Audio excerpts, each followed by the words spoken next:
so much. And thank you everybody for coming out here. For those of you who haven't heard my story of how I'm here, I'd like to tell you about my grandmother who gave me the love I have of my country, because she's an immigrant. And she would tell me how in the old country that you couldn't keep the money that you made, that the government took what was left over and you couldn't run businesses how you wanted to. And listening to her talk, you might think that she was from, I don't know, Soviet Union or from some Eastern Bloc country. Actually, she was from Denmark. And the scary thing is, we are headed more and more in that direction.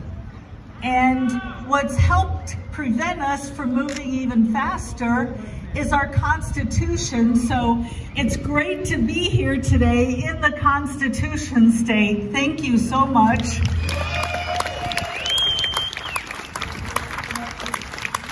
Now, unfortunately, where do you want me to stand? Oh, here, okay. I thought he was going to have an ADHD person stand still, which would be very difficult. But unfortunately, our Constitution has been under siege. The Constitution that made this country so great that my grandmother came over here for. Now, I'm not going to get into an argument over whose fault it is, over whether the Democrats or Republicans are worse. But I would like to point out that it's under siege basically from all parties, except ours, of course, which I'll get to in a minute. But just to give you two quick examples, on Republican watch in the White House, the surveillance state was built. Under the Patriot Act, for example, a government agent doesn't even need a search warrant from a judge in order to invade your privacy, whether it's searching your house or searching your library records. Government agents can simply write their own warrants and force their way in, collecting. People can't hear me back there? Keep going. Okay. I'm a teacher. I know how to speak louder. Thank you, Joe. Yeah. Okay, let's try this. So the government can go after your emails, phone conversations, and other electronic communications without your permission, even when you're not suspected of committing a crime. So the Fourth Amendment is gone. Now, on the other side, the Democrats managed to pass the Affordable Care Act, which requires Americans to buy things. Now, this would normally be unconstitutional, but doesn't matter. As a direct result, many of you have insurance bills that have skyrocketed. And the worst part about this is the bill isn't even concerned with providing or paying for actual health care. It's concerned with paying for insurance premiums. And this is the first concern I have about the Constitution, which is that it's up for sale for companies and corporations who buy off our politicians. Now, I have two other concerns as well. First of all, or I should say second, since I gave you my first one, liberty is being eroded for the general good, and also liberty is now up for a vote. So talk about being eroded for the general good. You know, this is what the Constitution was specifically written for. Obviously, we don't need a Constitution to protect us from unreasonable things, because we've got the courts, we've got the courts, we've got criminal, civil courts, we can write contracts. It's the reasonable that we need to be protected from. For instance, many people said, you know, it's reasonable to require companies to put nutritional facts on the sides of their food products. Sounds reasonable, right? Here's the problem though. That means that if somebody wants to sell you something, without nutritional content and you want to buy it, that would be illegal. And that makes no sense at all. So what do we have right now? It's reasonable to wear a mask, right? It's reasonable to be vaccinated. It's reasonable to not drink large glasses of Coke. But what they're doing is making it illegal for us to live the way we should under liberty. Now, I said our Constitution, or rather our liberty, is up for a vote. A lot of people ask me, why do you think that the Constitution, or why do you think that the country right now is so divided? Why is there so much fighting? Now, some people have suggested, well, politicians have just gotten so corrupt. I don't think that's it at all. If you look back in the 1930s and 1940s, they were very corrupt in Congress. But it didn't matter because so little of our lives were affected by Congress at the time. Right now, education, healthcare, retirement, masks and vaccines, everything now is going through the federal government. So if you look at, for instance, school, let's say you want to have prayer in your school, or no masks, or no CRT, or no vaccines, or you do want CRT, or you do want masks, whatever. What you have to do now is you have to find a candidate, give that candidate money, go out, put out yard signs, get all your friends to vote, get people to donate. Your neighbor who wants the opposite has to do the same thing. They have to go out and find their own candidate who wants them to run schools the way that they want to run them. But here's the sad thing. On election day, one of you is going to win and one of you is going to lose. And we're going to end up with the same one-size-fits-all that we've been putting up for decades. Why can't we choose with our feet, choose with our dollars, to live our lives how we want to? You know, I've jokingly said that one of these days it's going to be up for a vote whether we're all going to be steak eaters or vegetarians. It's really coming to that. Why can't we simply run our schools the way we want, with or without masks? Now, there is a silver lining from what we've seen recently. When I was a VP candidate in 1996, I would go around and tell people, you realize we've got a school monopoly being run by the federal government, right? And everybody said, yeah, but we like our schools. And I said, yeah, but you realize you don't have any control, right? It's a one-size-fits-all from Washington, the Department of Education. And they said, yeah, that's fine. We're happy with our schools. But now people are realizing, you know what? The one-size-fits-all doesn't work. That the needs of students and parents and teachers are different from rural Appalachia to New York City. And that they should have the choice to have masks and not have masks. Now, a myth behind all of this is some people think, well, if the government doesn't do it, then it won't get done. Because what? I guess we're all too stupid? Which, first of all, let me point out, there should be no law against being stupid. But you can't say that none of this will get done. For instance, Walmart and several other stores had a countrywide mask mandate even before the government did. Going back a few years, some of you are old enough to remember smoking on airplanes. They used to have a smoking section in the back of the airplane, and then the government outlawed it. But guess what? Northwest Airlines came along and outlawed it before the government. And you go back even further. People say, well, we'd still have 6-year-olds working in factories. That it was child labor laws that kept children home. No, it's not. It was our prosperity. It was the prosperity of capitalism. First, the children could stay home because the parents could afford it, and then the laws started being passed. Just like people started demanding no smoking in restaurants and airplanes, then the laws were passed. Same with the masks. Now, one of the arguments that you hear is, well, there aren't enough beds to help the people who are sick, right? But here's a question nobody's asking. Why aren't there enough beds? How about the government-run monopoly? If you haven't heard of it, there's a law, Certificate of Need.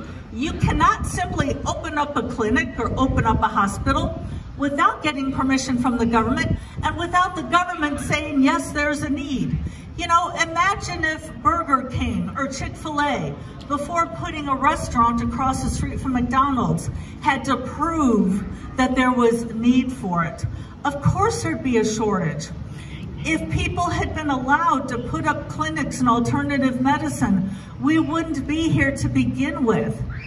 And to quote my running mate from 1996, Harry Brown, he said, first the government breaks your leg and then they expect you to be grateful when they hand you a crutch. And that's exactly what's going on now.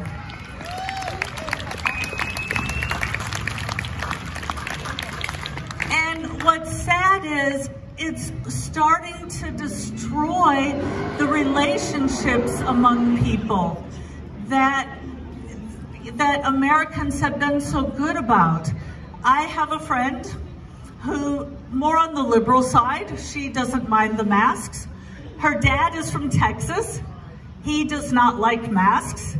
They went into a restaurant together and her dad made a big scene that he was not about to wear the mask. And she said, I was just so embarrassed. I can't believe my dad did that. And I said, but you know what? I've met your dad. He's a really nice guy. I know that if you guys had walked into a restaurant that had a sign that said, no shirt, no shoes, no service, there's no way he would have fought against that. He would have said, okay, if I have to wear a shirt and shoes, I'll put on a shirt and shoes. And if he didn't want to wear a shirt, he'd just find a different restaurant that would allow him to go in there. Why can't we live like that with masks?